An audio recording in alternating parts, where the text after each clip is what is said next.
নমস্কাৰ, মই আইমণি ফুকনে মোৰ আন এটা ভিডিঅ'লৈ আপোনালোক সকলোকে স্বাগতম জনাইছোঁ। আজি আমাৰ ঘৰত পাত পিঠা বনাইছে, তাকে আপোনালোকৰ আগতো অলপ দেখাব লৈছোঁ। আপোনালোকৰ কাৰ কাৰ ঘৰত পাত পিঠা বনাই খাইছে জনাবচোন। আঘোণ মাহৰ খেতি চপোৱাৰ পাছত ন খোৱা, নতুন চাউলৰ চুঙা চাউলৰ জুতি লোৱা, পাত পিঠাৰ জুতি লোৱা, এইবিলাক আমাৰ অসমীয়া সমাজৰ পৰম্পৰাগত নিয়ম। আমাৰ গাঁৱতো আমাৰ ঘৰত এই নিয়ম পালন কৰে। আজি আমাৰ মায়ে ভঁৰালত এয়া লখিমী দিছে।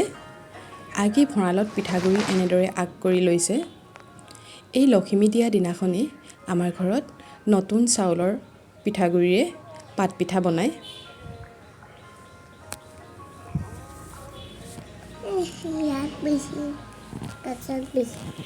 পাত পিঠা বনাবলৈ পিঠাগুড়িখিনি প্ৰথমতে এয়া আটা মুঠা দৰে নিমখ আৰু পানী দি পিনি সানি ল'ব লাগে। তাৰ পাছত কলপাতত এনেদৰে আমাৰ মায়ে দেখাই দিছে কেনেদৰে বান্ধিছে। এটা এটাকৈ কলপাতত মেৰিয়াই এনেদৰে বান্ধি লয়।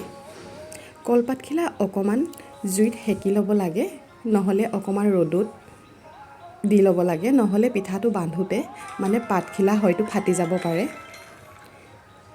এয়া ৰছীৰে, কলপাতৰ পৰা উলিওৱা ৰছীৰে এনেদৰে বান্ধি দিছে, নহ'লে পিঠাটো হলকি যাব পাৰে সিজাওঁতে। এনেদৰে এটা এটাকৈ গোটেই পিঠাখিনি বান্ধি লোৱা হৈ গ'ল। আপোনালোকে এই পিঠাটো খাইছেনে বাৰু কমেণ্টত জনাবচোন। আমি এই পিঠাবিধক পাত পিঠা বুলিয়ে কওঁ। আপোনালোকে কি পিঠা বুলি কয় জনাবচোন। কিছুমানে এই পিঠাবিধক টোপোলা পিঠা বুলিও কয়। পিঠাবিধ বনাবলৈ তেনেই সহজ, কিন্তু খাবলৈ বহুত টেষ্টি। এতিয়া পিঠা বনাবৰ বাবে চচপেন এখনত পানী অলপ গৰম হ'বলৈ দিছিলোঁ। তাৰপিছত তাতেই পিঠাখিনি দি দিয়া হ'ল। বেছি টাইম নালাগে সিজোতে, এইখিনি প্ৰায় আধা ঘণ্টামান নালাগেই। এইখিনি আমাৰ এতিয়া হৈয়ে গ'ল।